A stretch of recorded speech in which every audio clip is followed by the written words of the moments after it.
Hi everyone, this is Marie Piazza and I'm calling for you from St. Lucia, and with me today is Carmen, and she's in Australia. We're really opposite sides of the world, and we are hosting today for you the Italian Dream Vacation, how to plan your Italian vacation. And we tried to do this on another platform, but it gave us a lot of trouble, but we were happy. We wanted to make sure that you got this information as soon as you can, because a lot of you signed up for it and we wanted to make sure that you got that. So we're going to get started in a few moments. Most of you know me. My name's Marie Piazza, and I used to have Sportivo Health and Fitness. I'm a health coach, and I'm also an innovator for planning for nutrition and health. So without further ado, I'm going to tell you, I'm ready for my Italian vacation. I'm wearing stripes. I've got Italian picture in the back, and I've even got my San Pellegrino with me today. So let's get started. I'll take you over to Carmen. Quick introduction. If you want more information about either one of us, you can go to our websites and get that. We'll put everything in the chat. Let me tell you about Zoom. On the right-hand side of your screen, you'll have a chat bar. And in that chat bar, we'll send little notes and links, and that's where you can find everything that we've been talking about today. You can find that link right there. So if you look at the bottom too, you have any problem with the sound, I think it's perfect now. We had sound before, there was a problem. But I don't want to waste any more time because we are up late doing this, and I want to make sure you get all the wonderful information. So over to you, Carmen. Thanks, Marie. It's really exciting. A lot of people had asked me actually about my trip and my trips and how I put them together. And they were asking me a lot about the logistics of, how I book accommodation and how I find really beautiful things to do. And I thought, wouldn't it be nice to share that knowledge with other people? Because it took me so long to be able to do that. And I thought, well, if I can cut some corners for people, that's what I do. So let's go in. I want to share the screen with you, and we're going to get right into the ultimate vacation planning. So this is what we're going to do today. Firstly, I'm going to show you how you can plan your own Italy trip and the tips and things that I can give you for that. And then I'm going to give you some of the little insider secrets into my tours and how I do that. And if you wait till the end, I've also got some special offers for you. Now, I know this isn't, you're getting this recording later, but whatever you see in the chat, the offer that I make to you today, then of course you're very free to take that up within a couple of days within looking at this, this replay. So let's get into it. We're going to talk about how to choose the areas to visit in Italy, and then how you can go about booking beautiful accommodation, and how to get around Italy, and then how to add some really beautiful experiences. I mean, these are all the logistics I have to think about each and every time I plan a tour. So, and for anybody planning a trip for that matter. And, perhaps if you're traveling solo to Italy, then you'll need to have a few little tips and tricks for that. Now, you'll see traveling written differently here. US and Aussies, we do have spelling differences. So if things look a little bit funky, that's really because of the way we spell it. So bear with me. We'll also talk about logistics like money and language, bathrooms, keeping in touch, all that sort of thing. Then, of course, what you're going to pack to wear on your Italy vacation, and then how to make sure you have the time of your life. So let's get going. Just a very quick bit about me. Because I want to hear everything you have to say. I'm going to interrupt you now, so you're going to have to bear with me.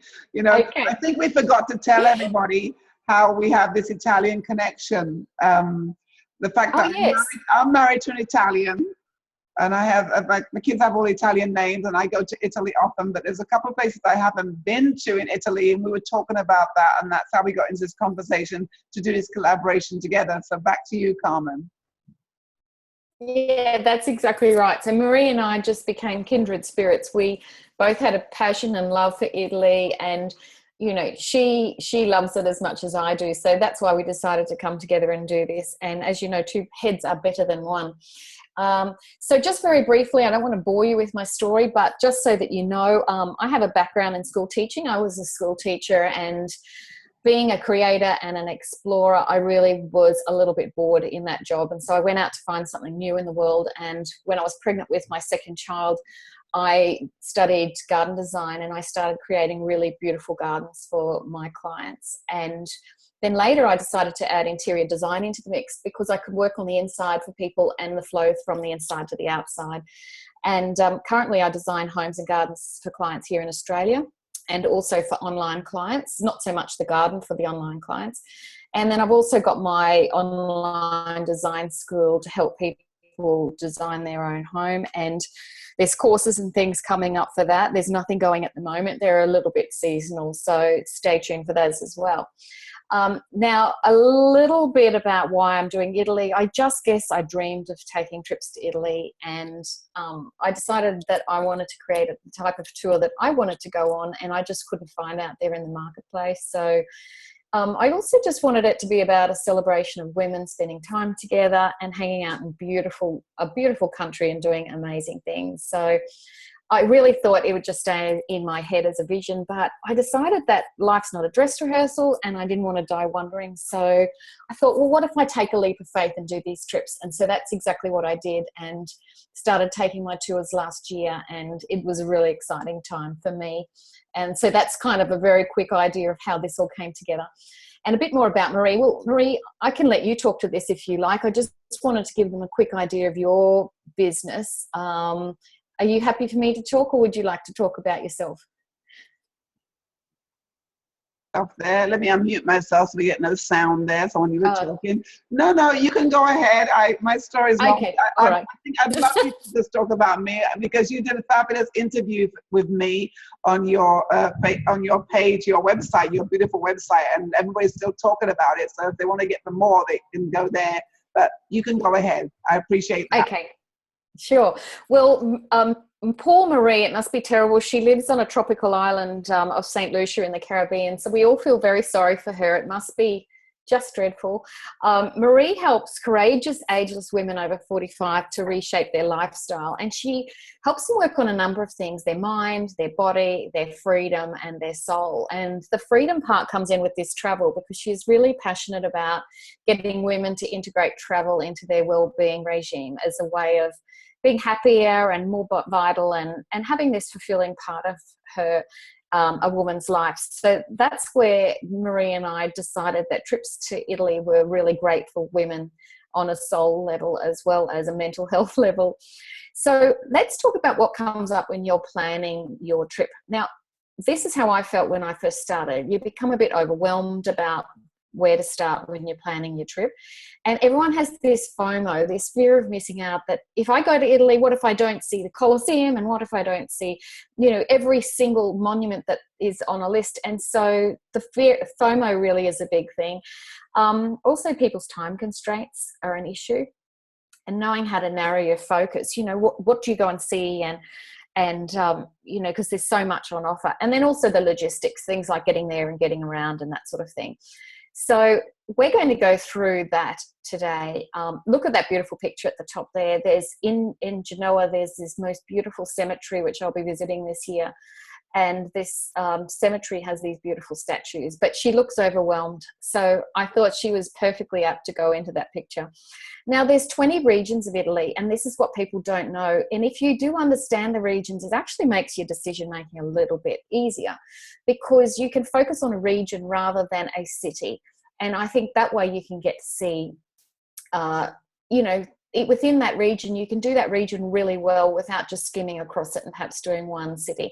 That's how I see it working. So, for example, this year, if you look up to the top, the up where Genoa is, up in the top sort of left, you'll see the red. That's the Italian Riviera area where I'm going, and then the yellow, which is Tuscany. So that's another tour I'm taking this year. So I've chosen regions rather than just cities.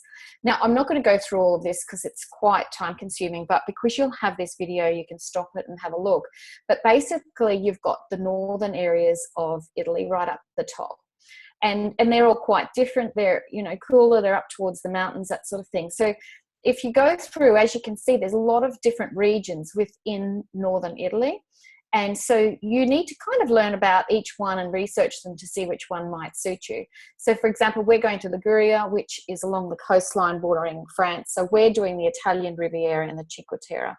And so it's got a certain climate that's suitable and for what we intend to do. And it's also got regional food and that sort of thing. So there's northern Italy. Then you've got your central Italy areas, and that it takes into account Tuscany and Lazio, so Rome and that sort of area, and Umbria. So then we've also got southern Italy and the islands down there. And in fact, my husband and I are celebrating a very special birthday each this year. So we're heading down and we're going to be doing Campania and Italy and Sicily later in the year, which will be very exciting. So I'll get to see some of those places as well. So just be aware of the 3 main areas and then the regions within it. So each region's unique. It's got different scenery and it's got different food, and you need to decide whether you want to do one region or more. And as I said before, I think it's kind of nice to do one region really well rather than skipping from one place to the other in this frantic pace. So do you want beach, or do you want a country area? Do you want cities or smaller areas? And those sort of questions will make you decide which region you want to go to. So I suggest you research the different ones. Now you've got the list from me here. You can actually go in and research each one and start to narrow it down. And then I think you should create a list of the places within that region you'd like to visit. So for example, if you chose Tuscany, is it going to be Montepulciano? Are you going to go to Siena, San Gimignano? Are you going to go up to Florence? So start listing out the places within that region that you'd like to go to. And just a little thing I put in here, a trip is what you take when you can't take any more of what you've been taking. And if you're a mum, you might relate to this, or if you're in a very high pressure job, you might relate to this. So everybody needs a trip, I think. Now, the next thing is how to book beautiful accommodation. Now, this can be a rabbit hole. Honestly, you can spend months, and I have, in fact, I spent about 6 months trying to find the perfect accommodation because I'm super fussy. Being an interior designer, I just need to know that it's going to be something beautiful. So I'm not necessarily saying this is where we're staying, but this is quite beautiful. And I think if you're going to go to Italy, you need to stay somewhere which is a bit bespoke. So I've written down some self-catering options here.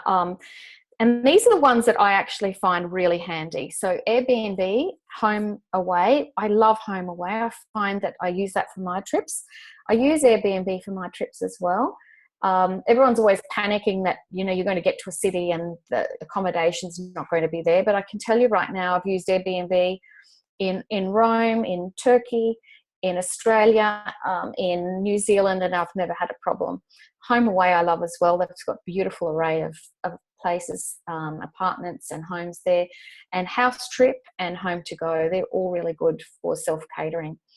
If you want to go into somewhere like Tuscany, there's a company called Emma Villas and Discover Tuscany, Tuscany Villas, and Tuscany Now More. I mean, there's heaps of them, but they're the ones that keep coming up that I think are really beautiful for self-catering in Tuscany. Now, if you want like a non-hotel with breakfast, I must admit right here now, I am not at all a hotel girl. Everywhere I've been, in the world, I just try to avoid them. Because I'm not a great sleeper, and I love having a kitchen and I love having a lounge room. So for me, I like places like bedandbreakfast.com, where you've got a little bit more space, but you can still have access to breakfast. Also, the agriturismos in Italy are really fascinating. I stayed in one last year. It's basically a farm that's designed to also take on guests. So, they'll often be growing their own food, but it's also holiday accommodation for people. So the beauty of that is you get a sense of being out in the country and doing something unique, but they're also using the money they generate as income to be able to restore these and maintain these beautiful farms, because as you can imagine, buildings that are so old require a lot of upkeep. So it's like a win-win. There's also another quirky one, and I haven't actually stayed in them, but it's something I'm going to do one day, and that's monastery stays. So you basically stay as the guest of a monk or a nun, and you stay in either their beautiful houses and, villas, and it's really centuries of history. But with these places, they look like they're not very flash. Okay, the buildings are beautiful, but a lot of the rooms are very basic. So kind of think more hostel sort of level. I'm not saying that we're all like that, but it's not high end. The beauty is you can get them for about €50 a night per person. So if you're a solo traveler, it's a really good idea. And they take you under their wing and give you breakfast, and you can have full board as well. So I think that's a really nice option. Then there are all the big booking sites, booking.com, Expedia, hotels.com, TripAdvisor, last minute, what if. And then if you find different places that you like, hotels, you can actually go to Trivago and you can compare the hotels in Trivago. And I think that's really handy if you just want to get the best price. Also going direct to the hotel I found is, often the best deal. So I'll talk you through in the next slide why I like booking.com. So if you have a look at this first one, what I do love about it is I love the ability to be able to filter by the budget over at the left. But one thing I find invaluable, and this is what I do with all my trips wherever possible, is I go down to free cancellation. I always choose bookings with free cancellation because what that does is allows me to play a little bit with the itinerary. So I will book multiple accommodations that I like just to secure them. And then as I really nut out the fine planning, I can actually change the dates on those accommodation or cancel them.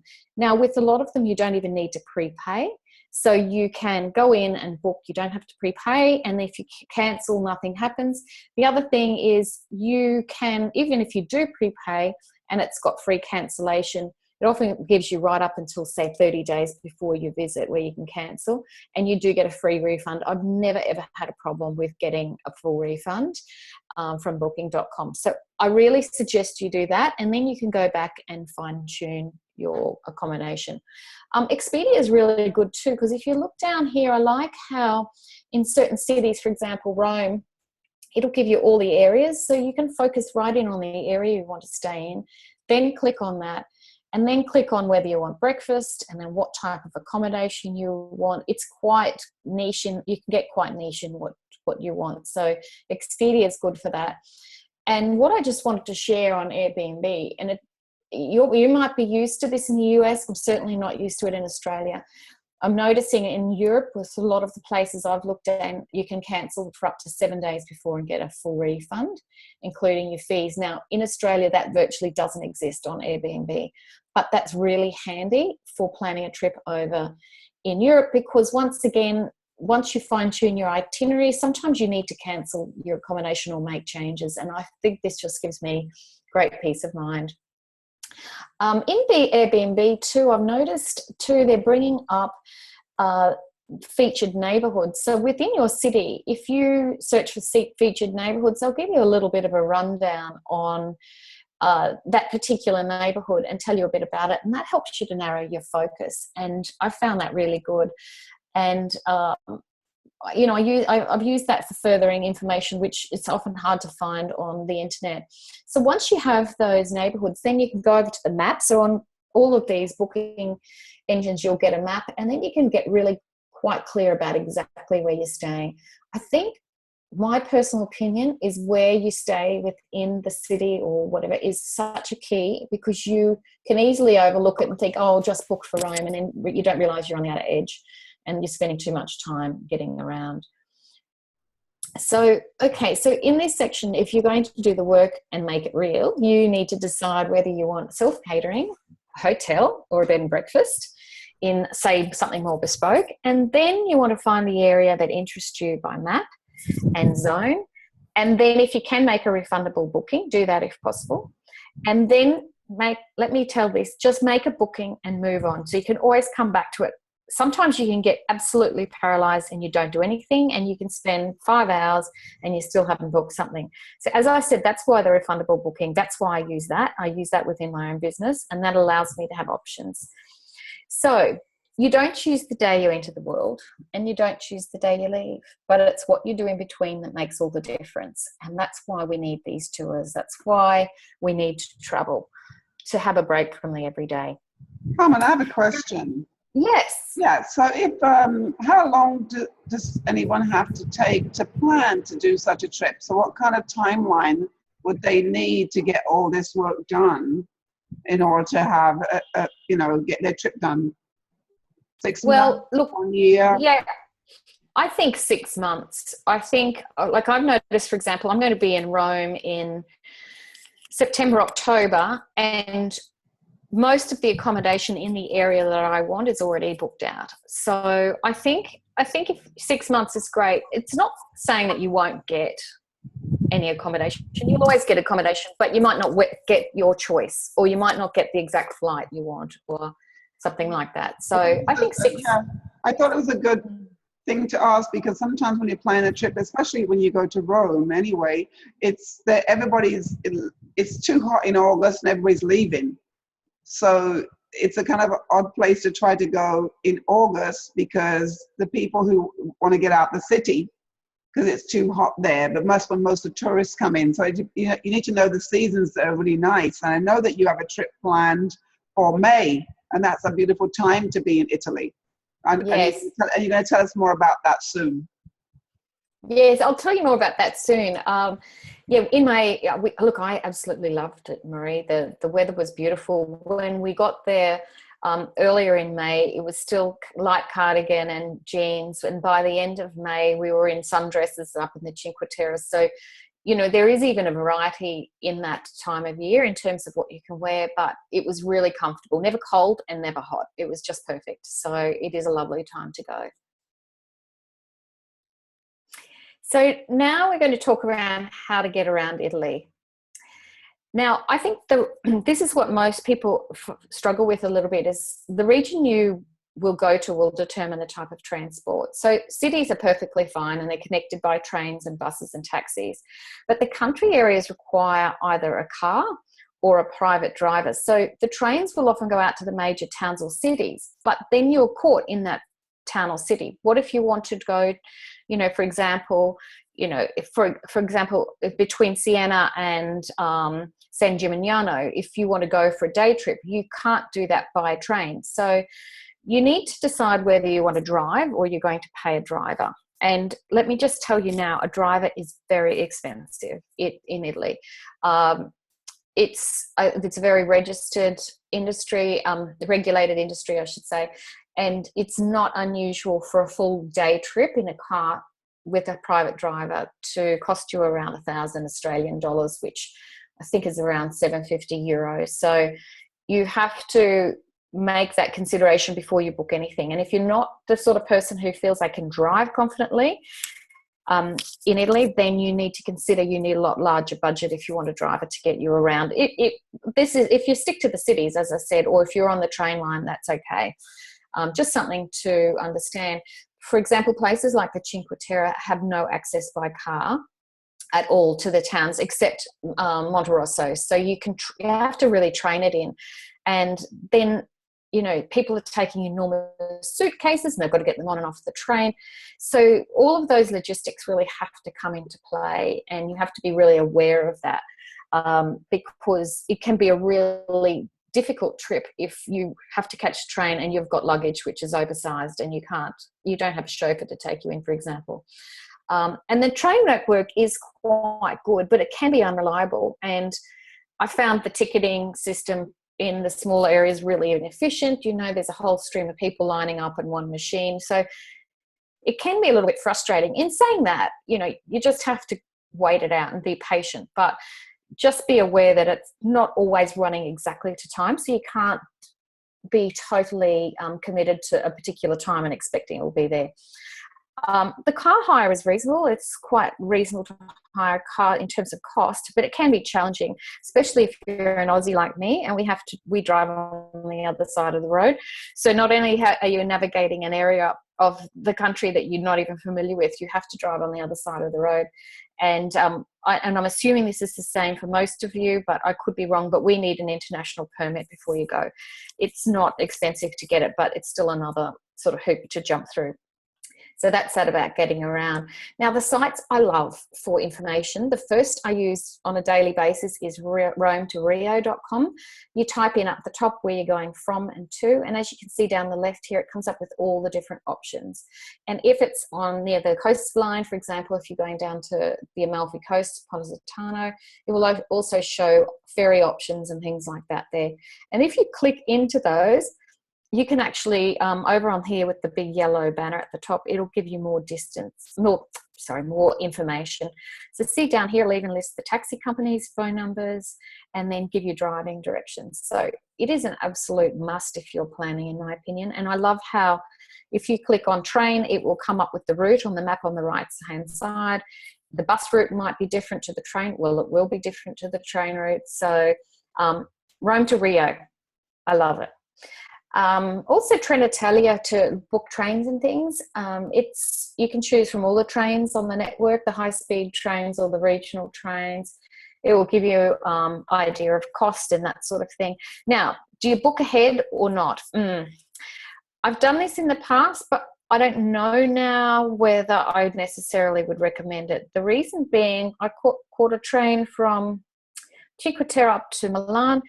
We got to Milan and wanted to catch an earlier train, and the ticket that we had doesn't allow you to travel earlier. It only allows you to travel later. So we actually wasted that ticket and had to buy a new one. So it's a little bit inflexible. So sometimes, I don't know, it depends on how secure you want to feel. I think sometimes you're better off turning up at the station and then just buying it. And then you don't have a booking fee or anything. That's up to you. It depends on your personality, but in my opinion, I probably wouldn't do that again. Now, so you need to decide if you're going to do public transport or car. Decide if you're going to drive yourself, if you're in the country areas or regional areas, or whether you're going to hire a driver. And then I think you need to map out the routes you'll take and start to investigate pricing. Train pricing is easy to find, but in terms of hiring a car or hiring a driver, you need to start to get pricing on that. And as I said, it can be very expensive.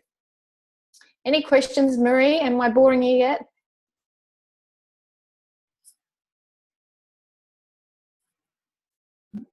I'm muting myself so you don't get any back sound from me. Right. No, I think wow, you've covered a lot of different things there for traveling to Italy. There's a lot to go on, and it's so different each region. And yes. You just have to really, I think, help people choose which region they're most interested in and follow the guidelines that you've set. I think it's fantastic. Yeah. It does get a bit chaotic with the trains, and definitely it's expensive to take taxis or drivers. I think the whole of Europe is like that. For me, I know that in St. Lucia we drive on the other side of the road compared to Europe, compared to America. But I'm used to driving on both sides, so for me, I'm okay with that. But they are kind of crazy drivers. Yes. The other thing that is unusual in the way they operate as well in terms of hiring a car is it's often per person, per head, not rather than one car. So you think, oh, great, well, there's, 6 of us on the tour, we'll all squeeze into one, minivan. But what they do is they charge per head, and they can charge up to, say, €150 per head. Yeah. So it can get extraordinary in terms of the cost. And you don't know that until you get in there and you get the bill at the end. Yeah, well, if I pre-book mine, if I'm doing a day trip on my tour, if I've got a beautiful guide who's driving us, it can be anywhere up to $250 Australian per head. Wow. For that. Yeah. So, all right. Well, I'll keep on trucking. I didn't know if I was boring anybody. No, I'll kind of go in and out with you, but I just unmute myself so that I'm not interrupting you. I'll raise my hand if I want to speak, Okay. All right. Now, my philosophy is that you should keep your travel arrangements simple, and more is not always better. So some people are a bucket list sort of people. They have everything and they rush from one town to the next. That's really not Italian living. Italian living is slow, and it's about enjoying time. So don't try and bite off more than you can chew. Try and stick to 1 or 2 regions, but don't go crazy and be going from the top of Italy down to the bottom and over into Tuscany unless you've got months, because you'll run yourself ragged and you'll spoil the experience. Anyway, that's just me. That's how I feel. So now, how are we going to add beautiful experiences into your trip? So there are so many to be had. How do you choose? Well, in my personal opinion, waiting in long lines is not my idea of a perfect getaway. I don't care if I miss out on something, but I'm not going to spend 2 hours in a line when I could be doing something way more beautiful. So if you're trying to embrace experiences, it's really about the trip and how it makes you feel. It's not really about listing a whole heap of places and just ticking them off and saying, yep, done that, move on. You want to be feeling every day like you absolutely love it. When I plan my trips, I keep thinking, every question I ask myself is, how is this going to make the women feel, on a daily basis? Are they going to feel joy and happiness, or are they going to feel anxiety that their holiday is ticking away while they're in a queue? So I think you need to slow it down and just immerse yourself in the beauty. That's the way I like to roll. So beautiful experiences, they can be time consuming to find. They're often overpriced, in my opinion. Some of them are ridiculous in terms of per private tour guides. Some of them are just completely overcharging. I think it can be confusing in knowing what to do. And once again, we get back to FOMO, missing out. You know, what if I go and I don't climb to the top of the cupola? What am I going to do? And there's so much to do and so little time. But I just think you have to change your mindset, and you have to be true to you and what floats your boat rather than the must-sees. So everyone will tell you what you must see. Just be true to what feels good in your heart, and don't waste time doing things that you can do in other cities in the world. For example, don't just go into a generic shop that you can see anywhere, you know, an H&M store in the middle of Florence. Just forget it. You know, go to things that you can't, and places that you can't see anywhere else. And so you don't want to go into Starbucks. You can go anywhere in the world to do that. So that's the sort of thing I mean. And just do what feels exciting in your heart. And if you get home and people say, I can't believe you didn't see such and such, well, you say, well, that's because I was too busy stuck in the Uffizi Gallery for 5 hours because I loved it. So whatever. Now, places to find experiences. If you go to TripAdvisor, which everybody is familiar with, if you go to sites and landmarks, I often like that one to get the list of sort of like the top 10, 20 sites and landmarks in the city. And then I go, yeah, which ones do I want to do and which ones don't I? And what am I going to fit in that's not going to overwhelm me? And there's no way in the world I'll do all of them. That's just not what I do. It's too busy. So you can choose from that. At least you know what the main sites and landmarks are. So I'll just go back. So you just basically got to the top into things to do, and then you type in the city. I never quite know how to pronounce this, if it's Viator, whatever, the same thing. But that's really good for experiences. See down the left here, you can really narrow down the search. Do you want to do a class or a workshop or a day trip or something to do with food and wine? Do you want it to be a private tour? If you can actually search that, it comes up with a whole heap of tours. And I have used this for booking tours before, and they've been really great, but they vary significantly in price. And I think you just have to, you know, if you can read reviews and things, I think you should, because some of them are overpriced for what they offer. But I love how you can do something really different. For example, if you want to drive a vintage Fiat into the Tuscan hills and, you know, something interesting and different, or if you want to go truffle hunting, I like that it has unique things rather than just the standard tourist options. The other thing that I've investigated, which I think is great, it's called Aero Tour, and in many cities around Italy, and in fact around the world, you can book a free tour and you walk with a guide, and it's free. It doesn't cost you a cent, but they basically work on the fact that they'll be so good that you will tip them at the end. And if there's 10 people who turn up to that free walking tour and everyone was to tip them €10, then I guess they'd make €100 and it's good for them. So that's really good if you don't really want to go to the expense of booking a tour and you want to be a little bit more flexible, you know, with the type of guide that you can go with, because you can choose from a variety of guides as well. And also something that most people don't know that I love, I use Pinterest every day for researching tours, because there's so many things, so many blogs and articles linked to the place you want to go, and lots of really good information as well. And it also gives you a really good pictorial view of what that place is that you might want to go to. So let's just say you type in Positano, you'll get a really quick visual across the board of what Positano is like, whether it floats your boat. It's the sort of place you want to visit. And then you've got the advantage of being able to go in and read all of these blogs as well. So Pinterest is absolutely perfect for travel, and most people never use it, but I do. I use it a lot. I love it because you can actually plan the whole feeling of where you want to go, and you get exchange pictures and you exchange tips with people. I love Pinterest. It's very it's very inspiring in a quick little soundbite. Yes.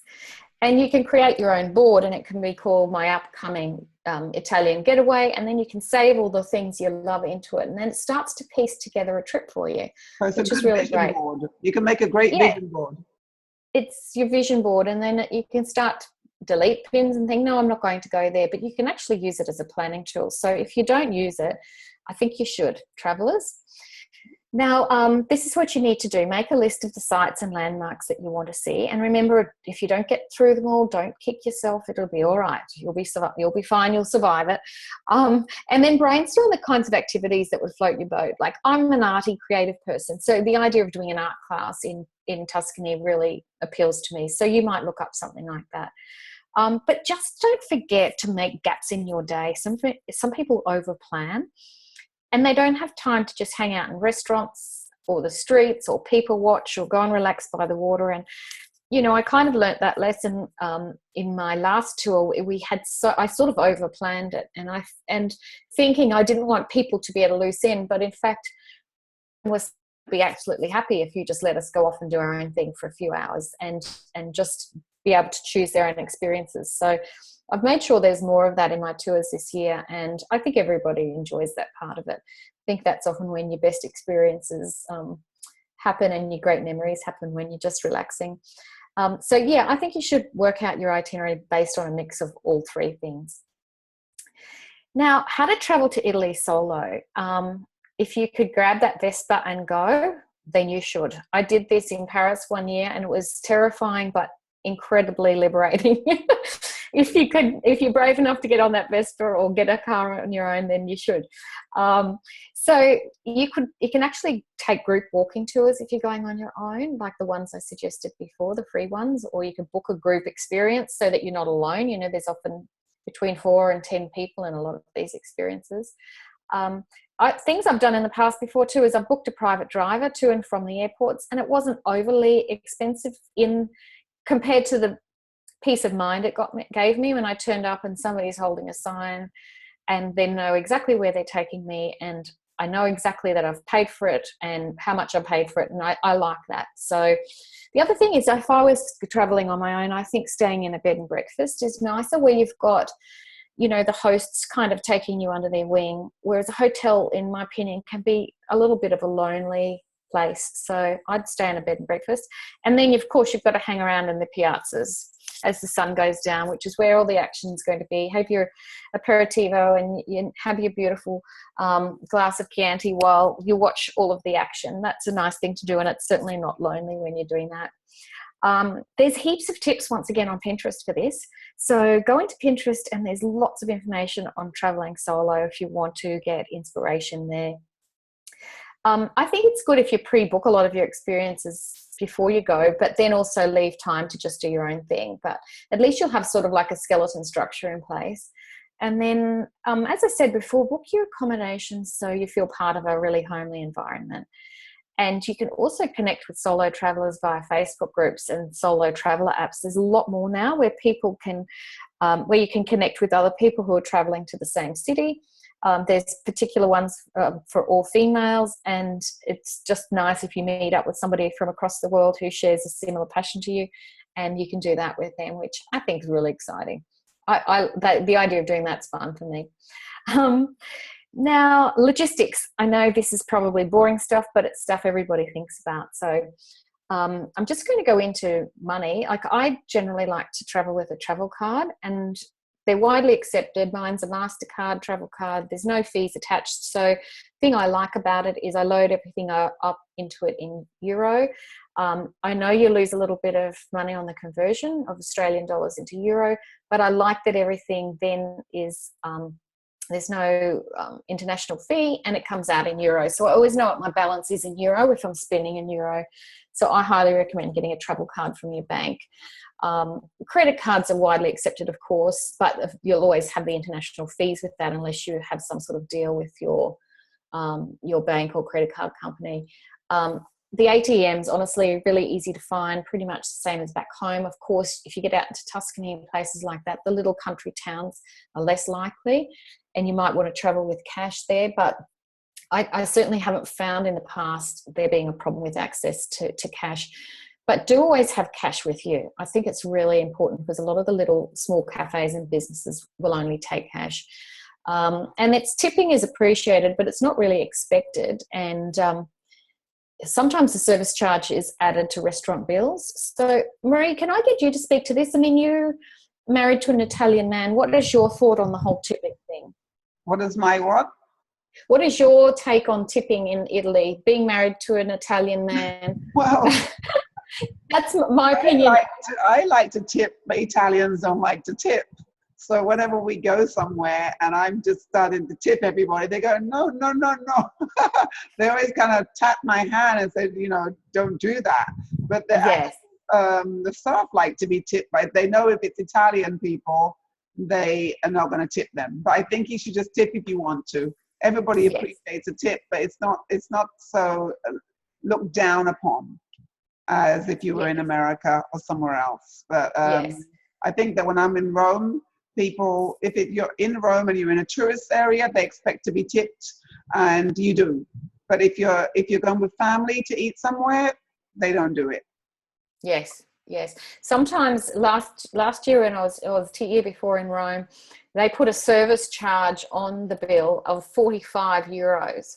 So Yes. you've got to be really careful with the service charge. And I don't know, is it worth asking the question before you go to a restaurant? Because, you know, that was a ridiculous amount of money. It's worth asking the question, and it's also worth asking how much things are, because sometimes if you're not familiar with the money or the language, you will get, maybe I don't want to say ripped off, but we had an experience when we were first together. My husband and I went to Rome, and my husband's from Rome, and so we went somewhere to eat, and the guy said, yes, come along and let me pick everything for you, and it's not expensive, it's not too expensive. And so we were there enjoying ourselves, eating and everything, and it was a ridiculous amount of money, like something like at the time, and this is like, I don't know, this is 30 years ago, it was something like the two of us was £200, 200 Right. British pounds for lunch. And that's because we were just all caught up in everything, and he just taggled everything on, and a lot of it was a service charge for something. But we were not aware of that at the time. We should have been, but maybe we were just in love or something, and we just didn't take any notice. Well, probably love does that to you, Marie. You can lose your mind. I think you just have to ask, and people are very, very kind, and they'll explain to you. You can't really go with your eyes closed anywhere you travel, really. You have to ask. Yes. In saying that to everybody, I mean, that honestly happened once, and all the other service charges that from anywhere else I went were all reasonable. But that one is clearly, you know, in the heart of Rome, where they were banking on the tourists being naive. Anyway, okay, so I'll move on. If you want more money tips, I've got on my blog, on my website, carmendarwin.com, I've also got a video on more travel tips. I think on the money thing, while you're on the money, it is important to have cash on you. Yes. Because not all the time people want the credit cards. And sometimes you just need the cash and you end up buying an ATM. There are a lot around, but sometimes you don't want to go walk in to look for one. So it's worth having some cash for emergency on you. Yes, I agree. I totally agree. It is nice security. Well, in terms of keeping in touch, in the city centres, a lot of them have free Wi-Fi, limited Wi-Fi, but you can get free, and on trains and airports and stations. So if you don't have a plan that allows you to get Wi-Fi whilst you're over there, then you do have access to it in many different areas, as well as most of the accommodation. It can be a little bit spasmodic. It can be difficult to rely on it, but they're getting better, and there is certainly more access to it. Look, I think Facebook Messenger and FaceTime, you know, being able to use that to keep in touch at home. Skype's great. Email, many of the cafes have free Wi-Fi, so you can email from within there. And it's not always great, as I said, the Wi-Fi is, because a lot of these buildings are old, and these towns are old, and there's walled cities and things. So I just read so many reviews of finicky tourists carrying on about the Wi-Fi as the main problem in these places. But just be aware that, you know, that they're doing their best. They can only get what they can get. So if you're relying on it totally, you might need to rethink your strategy. I think that also people use WhatsApp a lot in Italy to communicate. So missed that one out there. WhatsApp is very, very popular. And also if you're so obsessed with Wi-Fi, you're going to be disappointed. So you should just enjoy your time and being out without some technology sometimes. Otherwise, you'll be just frustrated not having Wi-Fi Why? I don't know, because if you're on vacation, not everybody has to get in touch with you. And when you go back to the hotel, you'll get some. Yes, exactly. I totally agree. So yeah, people need to really get over that. And I just find reviews are completely whinging always about the Wi-Fi, and I think people need to move on. Anyway, if you want to keep in touch with Italy, I've also got more a blog in there as well on my website.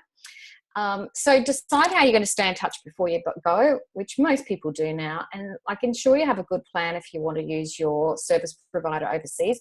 I'm with Vodafone here in Australia. It is excellent. For $5 a day, I can use my phone exactly as normal as I would here in Australia. So for me, for $5 a day, it's worth every cent because I've got access to it all the time. I don't have to wait for Wi-Fi, etc. So I love that.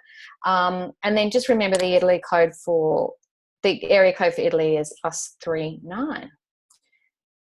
With the, bathrooms. The zeros in front. Zero. Take the zero off in front of a mobile. Yeah. Yeah. Now bathrooms. Okay. So imagine this, everybody. There's 6 women on a tour, and they all need to go. And there's one cafe with one toilet, and so it's often difficult to find. We're very spoiled here for public toilets, but when you're over there, it's not so easy to find. So carry tissues. I don't need to go into the details, but carry them. There's often no toilet paper. And I just found the standards not always high, so you've got to move on from expecting that. And public toilets, they are around, but you'll often need to pay. It's not much, but you'll often need to pay somebody at the door to go into those. I think it's only €1 or 2. It's not expensive. And otherwise, if you're a paying customer in a restaurant or cafe, that's generally when you'll go. But often all of those only have one toilet as well for a whole cafe. So one thing I found really useful that I've put on my phone is it's actually called Toilet Finder. And you can put in the city you're in, and it will actually locate all the toilets in and around that city. I know this seems like such a petty conversation, but, you know, we're all women. We know what it's like to need to go and you can't find one. So on the blog I've also got a bit more about that as well. Especially if you're drinking Prosecco all through lunchtime. Yes, exactly. You don't want to find yourself in the piazza with nowhere to go. It's hilarious. We nearly miss trains and all that sort of thing, always trying to, you basically get into the habit of when you see a toilet, you just go, whether you feel like you need to or not, because when you need to, you can't find one. So the next thing is what to pack for your Italy vacation.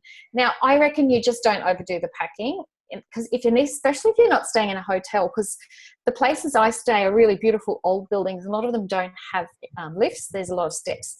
So you need to consider whether you're going to have to climb steps, whether you're going to be catching a train. And honestly, the large suitcases and the train travel don't work that well. So just be sensible and try and limit what you take, and stuff that can be mixed and matched. And honestly, I don't know if you should need your stilettos. Leave them at home. The cobblestone streets and the old streets and things, they're not friends. So a wedge is fine if you want to wear a high heel, but honestly, stilettos, unless you're in the hotel foyer or something, then they're not overly suitable. And plus, there's beautiful shoes in Italy, so just buy what you need when you get there if you don't have what you need. Or don't even worry about taking many shoes. Just buy a couple of pairs when you're there. Now, I actually have a free guide as part of this workshop. I created this free guide because when I came to packing, I just get so overwhelmed. So it's got a checklist in it and everything you need in it for packing for Italy. And you can basically do a tick and flick, and just having that visual will be really good. So I'll put the link here today and you can go and grab that free guide for yourself. It took me ages to put together, by the way, so I hope you like it.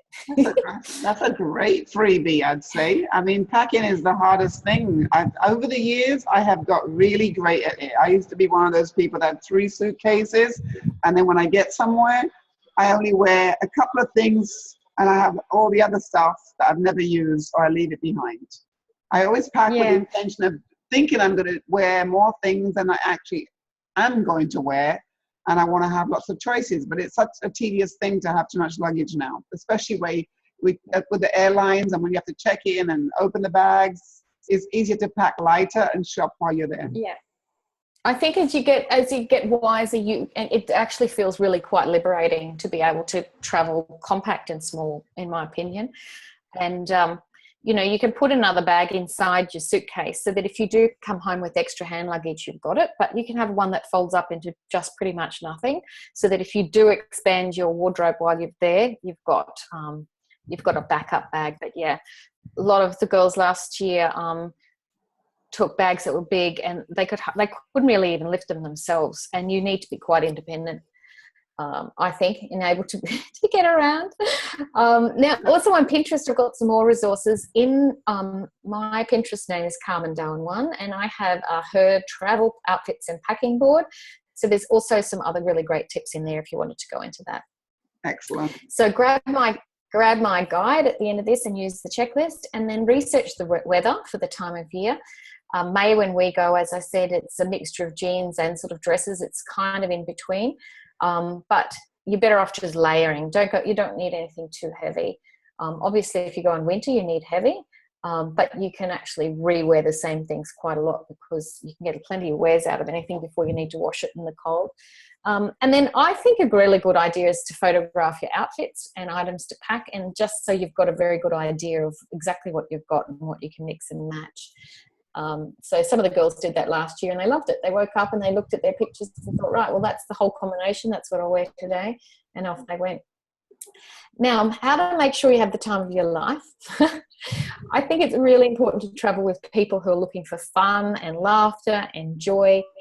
And, I put this on my website, and I hoped not to offend any people, but I just sort of say no to people who are dramatic, or they're inflexible, or they're drama queens, because honestly, when you travel, you've just got to be free, and you've got to be happy, and you've got to go with the flow. And some people want everything to be perfect when you travel, and it just doesn't exist. There's always ups and downs when you travel, and you need people who can just roll with the punches.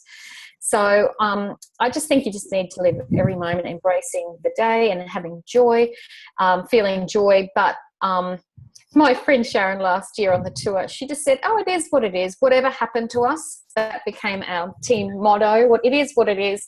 We all used it day in, day out. It didn't matter what it was. We said it, and we loved it because nobody let anything get to them. And I think it was really important. So choose the people you travel with wisely.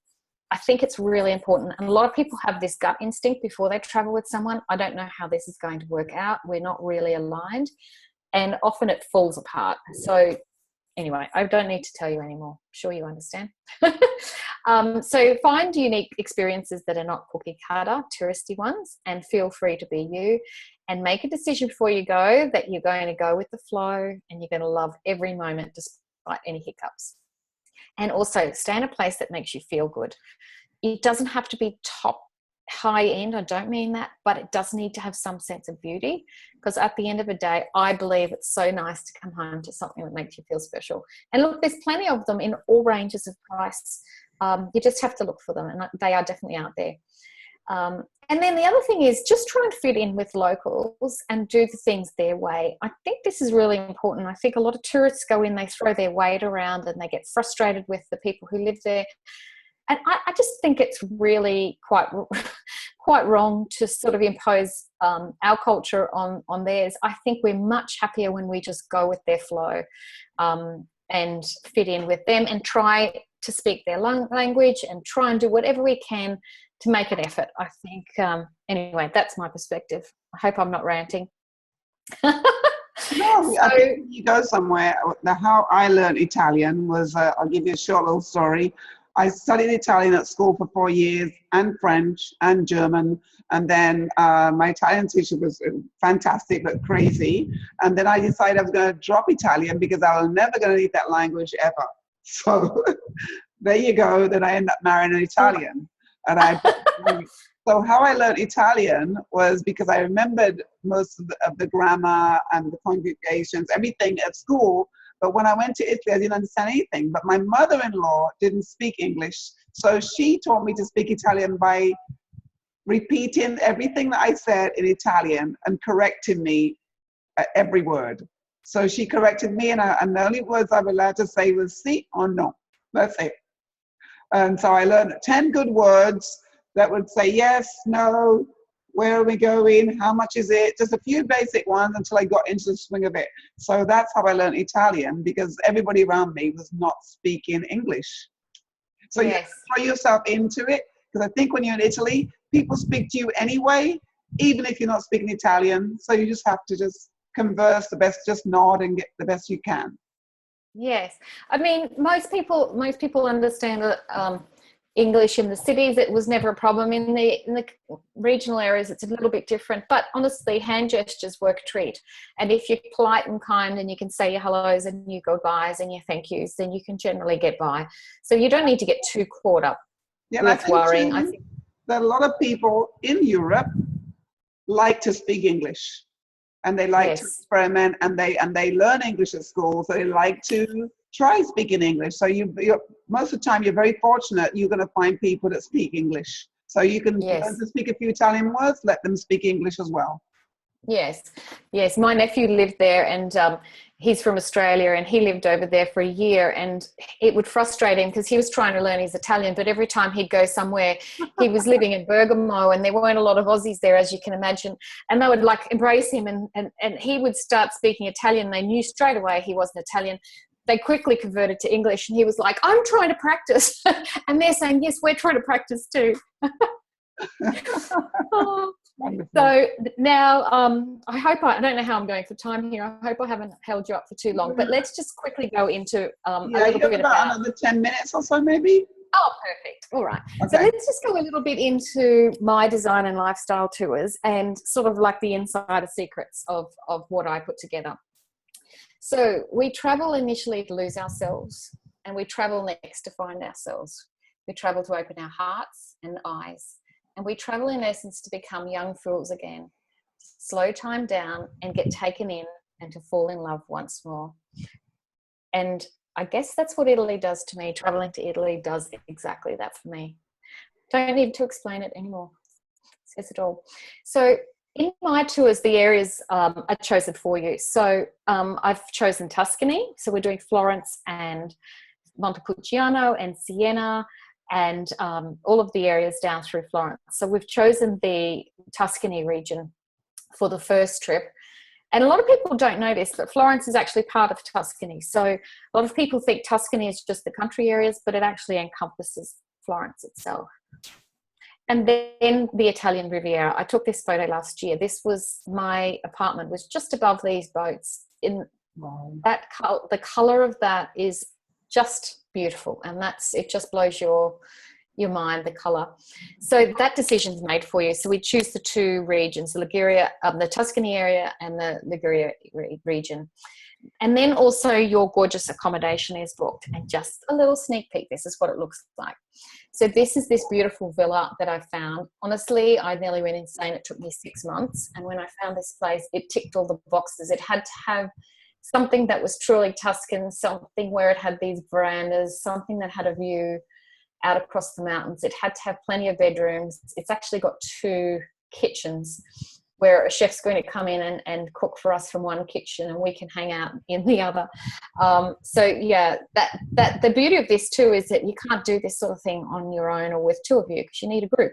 And that's what we do. I like to all stay in a group, because I think hotels are very lonely places for people who travel on their own. And this is a sisterhood. Like, I'm trying to create a sisterhood here. I'm trying to create friends for life with the women you go with. And I think there's no better way of doing that than hanging out in your pajamas at night, drinking a glass of red wine. So that's why I do the villas.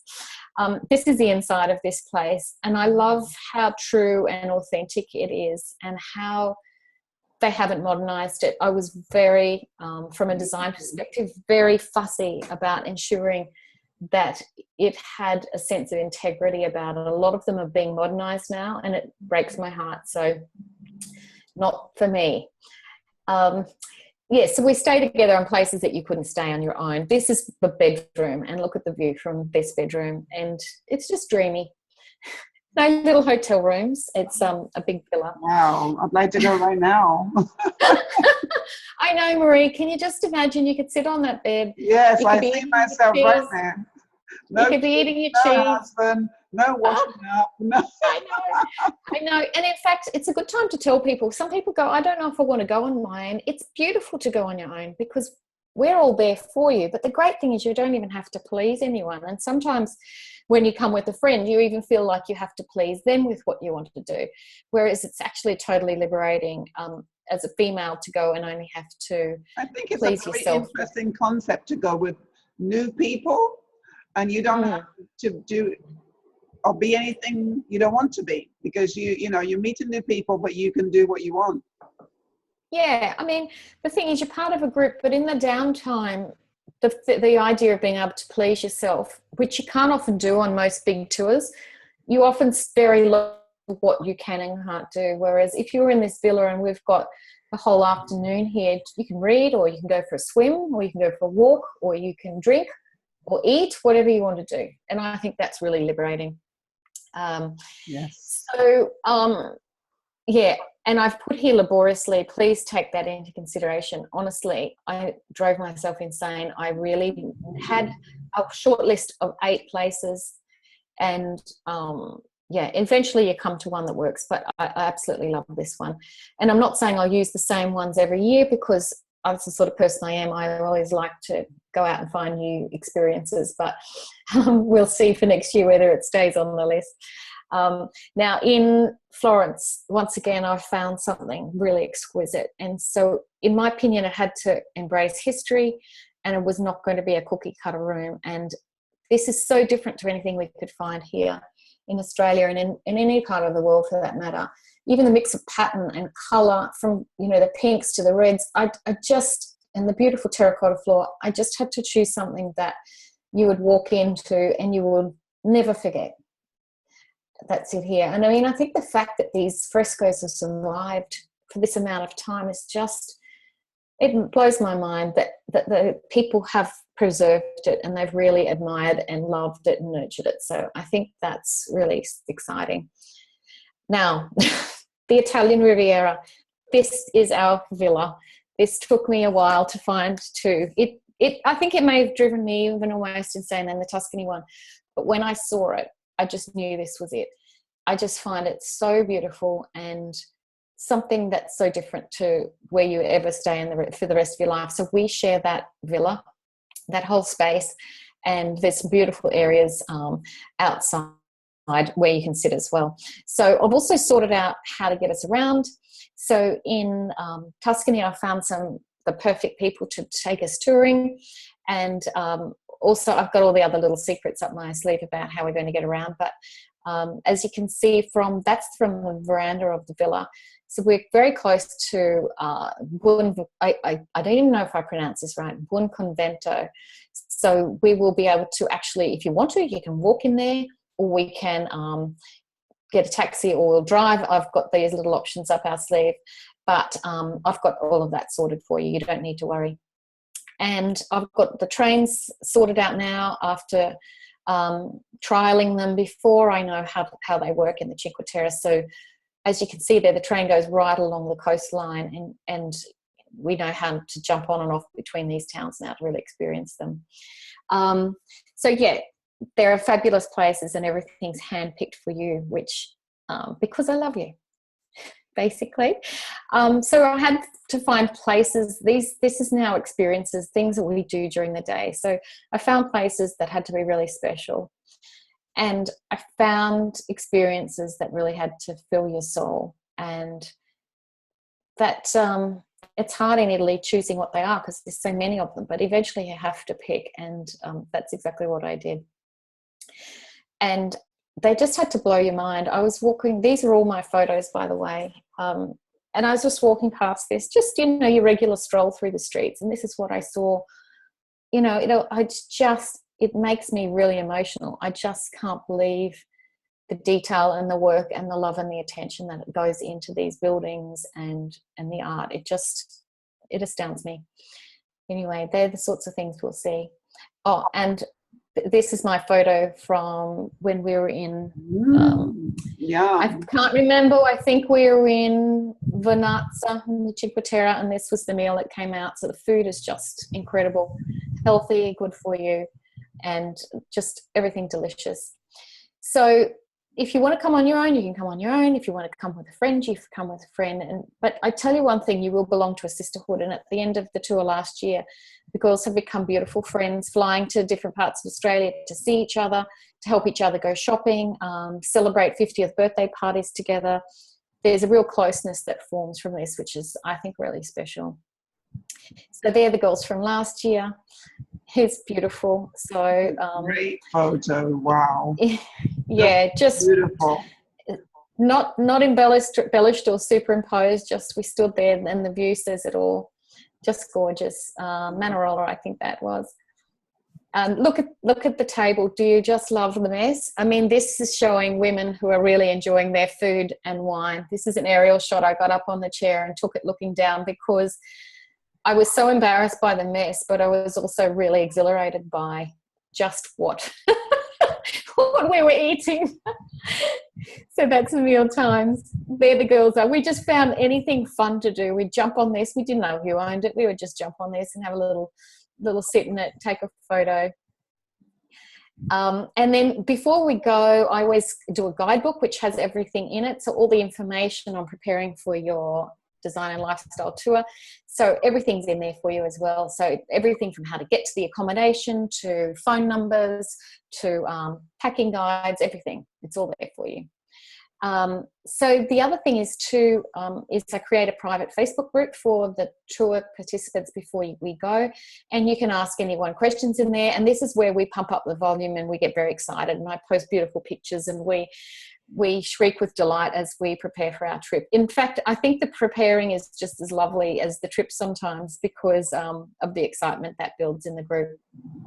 So you'll have a little crows group there just for the tour participants. So if you want to join a group of women who know how to live, then my tour is the one for you. I loved it. We don't mind having a laugh. We have a lot of fun. And it's not too serious, which I like. And this is shaken in the main streets in Rio Maggiore, and it's just us being silly. I think any time of your life you can be silly, and I think it should never stop, no matter how old you are. Yes, yeah, I think so. And I think that there was a real playfulness with the trip that was wonderful. Look, I love Elizabeth Gilbert, being the Eat, Pray, Love girl and going to Italy. I just thought I'd finish with this. If you're brave enough to leave behind everything familiar and comforting, which can be anything from your house to bitter old resentments, and set out on a truth-seeking journey, either externally or internally, and if you're truly willing to regard everything that happens to you on that journey as a clue, and if you accept everyone you meet along the way as a teacher, and if you are prepared most of all to face and forgive some very difficult realities about yourself, then the truth will not be withheld from you. And travel just does that from you. I just feel like it really does. It's the one thing that gives you that. So I have some special offers for people who have been part of this. They're pretty exciting, and I'll put the links there. So for anyone who signs up for my tours as a result of being on this, watching this workshop, you'll get $500 off either one of the tours I'm offering. And even better, and that there's about 48 hours within watching this that's valid for. And if you, I might be able to play with that timeline a bit, seeing Marie and I were late getting this webinar out. And the other thing is, if you want to bring a friend, it's $1,000 off. And so you can save that $1,000 yourself, or you can split it. So it's $500 each. The choice is yours. So also, if you sign up as part of this, you'll also get a free consultation from me. It's a complete design package for you, where we will discuss any workspace or home space design issues that you're having, or, problems you're having with your space. And you'll get a free lengthy consultation, and then you'll get a design package which will tell you exactly what you need to do with your space. So not only would you get the $500 off your tour, you would also get a package from me which is worth $895. And I will give you my heart and soul, I promise, as part of that design. But, most of all, it's not really about the money you're saving. It's kind of about investing in yourself. And if you want to find out more information on my tours, they're all down there on my website, carmendarwin.com, under the tours. And that's all from me today, Marie. Yeah, well, I'd like to say that if anybody signs up for the tour, I've also offered Carmen that I will give a one-on-one consultation with them to see how they want to get in shape for the trip, because I believe that you should be getting in shape for a trip, but don't go crazy, so that you can just be in the best shape of your life, so you can eat as much as you want and you are able to walk everywhere and enjoy it and not have to sit it out because you're too tired. So I will do a one-on-one consultation. I'll also have a free little video, 7-day to restart your fitness, very small tips that you can take that'll give you bigger results when you go on the trip in May. Or in September, but definitely in May. If you go in May, you will have a great time. You won't have to worry about your feet hurting and you're too tired to enjoy yourself, and stuff your face with whatever you want because you've earned it. So there you go. And so once Carmen lets me know that you've signed up with her, my offer is good, and that's worth at least $1,000 to you. All right, that's exciting, Marie. I think I need that. Yeah. I actually know I have been doing a lot of yoga and really watching what I'm eating in preparation for this Italy trip, because I want to feel amazing from the inside out. So I think it's really important, and I think we underestimate when we're traveling just how big the days and how long the days are. And I think you do need to really go in a good, in a good place. Yeah, you want to be able to walk around. You want to be able to just not think, oh my God, we've got to walk today. Oh, it's too far. Or, you have to think that it's short little walks. You can take breaks, but if you can't walk at all, you're not willing to do that. You need to just get yourself in shape by doing a little bit each time, each week, up until that moment. And also, you want to enjoy as much of the food. Like I always say, when I've gone to Italy or to France, I eat whatever I want. I don't pig out on it. But I eat I have everything. I don't say no to anything at all, because I can't take it home with me afterwards. So I eat everything and I walk everywhere. And I've done that in Italy, and I've done that in France. And usually I come back the same weight. Yeah, things are a little bit tighter, but by the time you get home and get back to your normal schedule, it's off again. So you want to be able to eat with abandon and walk everywhere. Yeah, I totally agree. I mean, the food is what's is such a highlight, and I think you really want to go and not being worried about that at all. Yeah, and I think the dishes are very simple and very delicious. And I always find that whenever I eat pasta in Italy, I never get a stomach ache, and nothing happens. It just feels delicious. Yes, it doesn't feel heavy. There's something about the flour and the way they prepare it, and I guess they're using, untampered. Let's just assume it might be untampered wheat. But anyway, I agree. I never ever felt uncomfortable or full after a pasta. And you don't have those portions that like gigantic that you can feed 10 people. It's really like quite. It's just a good size amount of food. Yeah. Yes. So we'll put all of those into the chat, and also for anybody listening, if you do join my tour, you actually just have a registration page and a registration form. So if you're really keen, you can sign up, but you don't need to pay straight away. All right. You just go in and you send me the form, and then I will send you the payment details. So it just takes the pressure off you a little bit, because I know it takes a while to organize something like this in your head. So it's there, but in the bottom, it asks you to add comments. So just please say I was at the workshop, and then I will know whether to give you the discount or not. And so if you say that you were at the webinar, you get the discount and you get my free design package. So just make sure you put that in the bottom chat box. And also there's something there that says if you're bringing a friend, so make sure you put that in as well, because, if we do share rooms, we do share rooms in some of the accommodation, I'll make sure you're together, and I'll make sure that your friend is always with you as well. So. And I think you should let them know too that it's important that they kind of go onto your page and read all the things that we've covered already. We're going to send out the replay of this video, and some of you, if you're going to be listening to it, will be listening to the replay, and everything still applies to you if you apply within a certain amount of time. Because there's a couple of spots left, and we want to make sure that everybody gets taken care of early. Yes, that's right. Just very quickly, all the information is on the page, but the 10 days in Tuscany is $4,295 US. That's for 10 days. And if you pay in full, it's actually only $3,995. And if you do the Revel in the Riviera tour, it's $3,598 US. And if you pay in full, it's $3,359 US. So it's really good value, considering that includes your dinners. There's only a couple of dinners that aren't included. All your breakfast is included, all your accommodation, your activities. So it's considering it's all packaged up anyway.